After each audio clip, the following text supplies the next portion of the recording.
आदिवासी कुल देवी देव मोंगेरा केवड़ी देवड़ी गाँव में मंदिर जेले सिंगे गुरु देव भाई शिव गुरु माता चालू रे दादा चालू दर्शन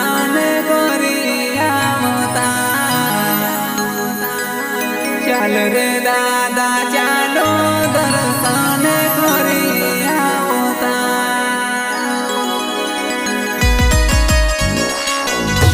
महाशिवरात्रि के अवसर पर ग्राम केवड़ी देवड़ी में देवमंगल माता का कार्यक्रम रखा गया है।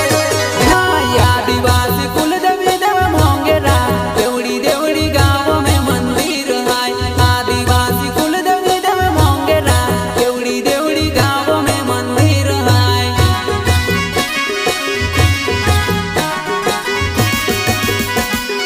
आदिवासी कुल देवी देव मोंगेरा केवड़ी देवड़ी गाँव में मंदिर है। आदिवासी कुल देवी देव मोंगेरा केवड़ी देवड़ी गाँव में मंदिर है।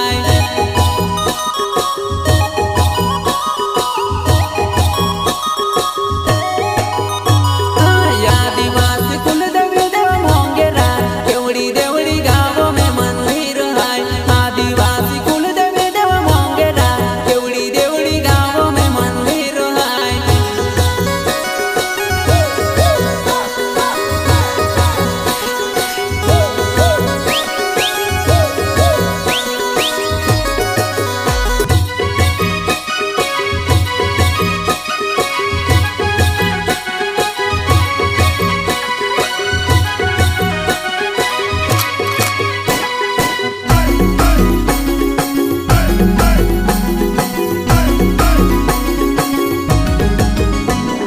रामगढ़ रजवाड़ो देवड़ी देवड़ी गाँव आवाज गोड़े दूध में देवे राजू में।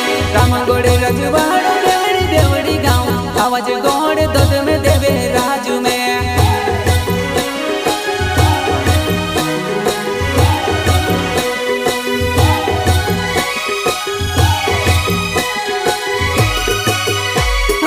ऊंचा ऊंचा पहाड़ों में मंदिर है आवाज गोड़े दूध में देवे राजू में। ऊंचा ऊंचा पहाड़ों में मंदिर है आवाज गोड़ दूध में राम गोड़ राज।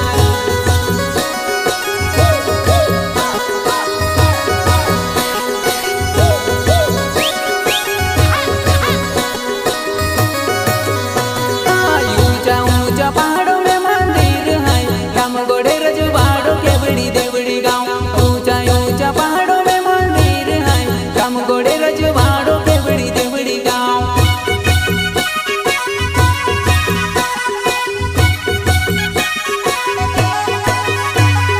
रामगढ़ रजवाड़ो केवड़ी देवड़ी गाँव चौथे वाली देव मोगी माता रोवेली।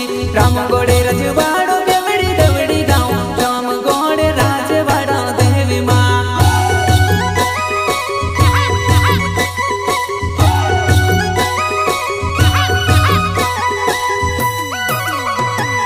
देव मोगी माता ने तानो के बोने लो केवड़ी देवड़ी गाँव में सोते वाली माई।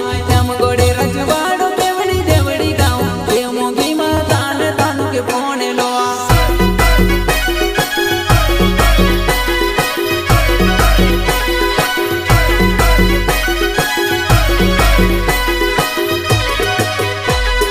देव मोगी माता ने तानो के बोने लो केवड़ी देवड़ी गाँव में सोते वाली माई। देव मोगी माता ने तानो के बोने लो देव मोगी माता ने तानो के बोने लो।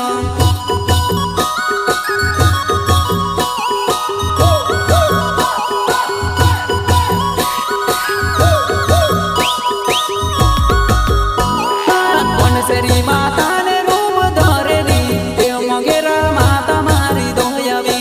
बनसरी माता ने रूप धरेली देव मोगी माता